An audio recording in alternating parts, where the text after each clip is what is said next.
Hello दोस्तों इस video में हम बात करेंगे बार्टर सिस्टम के बारे में।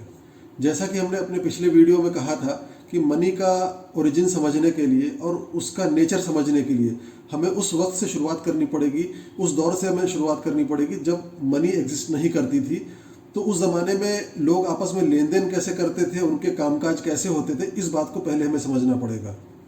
दुनिया में मनी के वजूद में आने से पहले जो सिस्टम था वो बार्टर सिस्टम कहलाता था, यानी लोगों में आपस में सामान के बदले सामान एक्सचेंज होता था। जो लोग किसी काम को करने में एक्सपर्ट होते थे वो अपना सरप्लस, जो चीज़ उनके पास ज़्यादा होती थी और जिस चीज़ की उन्हें रिक्वायरमेंट कम होती थी, उसको दूसरे से एक्सचेंज करके वो चीज़ हासिल कर लेते थे जिस चीज़ की उन्हें ज़्यादा रिक्वायरमेंट होती थी। फॉर एग्जाम्पल, कोई एक किसान है, उसने खेती करी और गेहूँ उगाया। अब उसको कपड़ा भी चाहिए और उसको जूता भी चाहिए, तो उसने अपनी ज़रूरत से ज़्यादा का जो गेहूं था उसको देकर उसके बदले में कपड़ा हासिल कर लिया कपड़े वाले से, और जूता बनाने वाले से जूता हासिल कर लिया। कुछ गेहूं देकर, सपोज 10 किलो गेहूं देकर उसने एक कपड़ा हासिल कर लिया और 5 किलो गेहूं देकर उसने जूता हासिल कर लिया।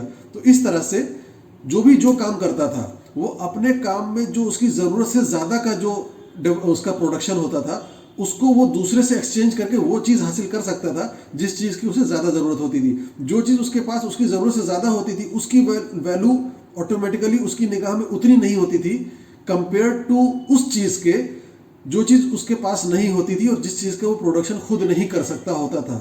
तो उस चीज़ को वो दूसरे से हासिल कर सकता था अपनी एक्सेस चीज़ को उसको देकर। तो इस तरह से इस बार्टर सिस्टम में हर सामान की दूसरे सामान के मुकाबले में कोई एक कीमत होती थी।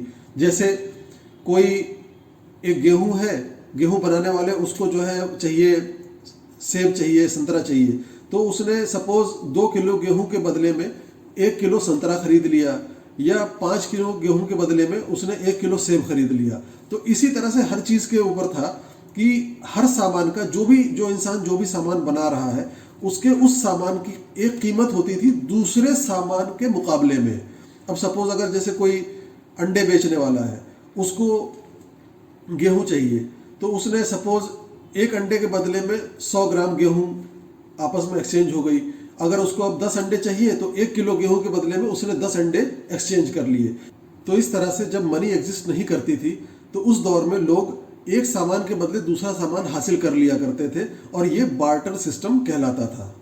तो इस बार्टर इकोनॉमी की वजह से एक ऐसा सिस्टम वजूद में आया जिसमें लोग अपनी कम ज़रूरत की चीज़ों को दूसरों से एक्सचेंज करके जिस चीज़ की उन्हें ज़्यादा ज़रूरत होती थी उसको हासिल कर सकते थे। तो ये दोनों पार्टीज़ के लिए बेनिफिशियल होता था, इससे दोनों को फ़ायदा होता था। तो नेक्स्ट वीडियो में हम बात करेंगे कि जो लोगों के बीच में एक्सचेंजेस और आपस में लेन देन होते हैं, इसकी बुनियाद क्या है और कॉजेज़ क्या है। शुक्रिया।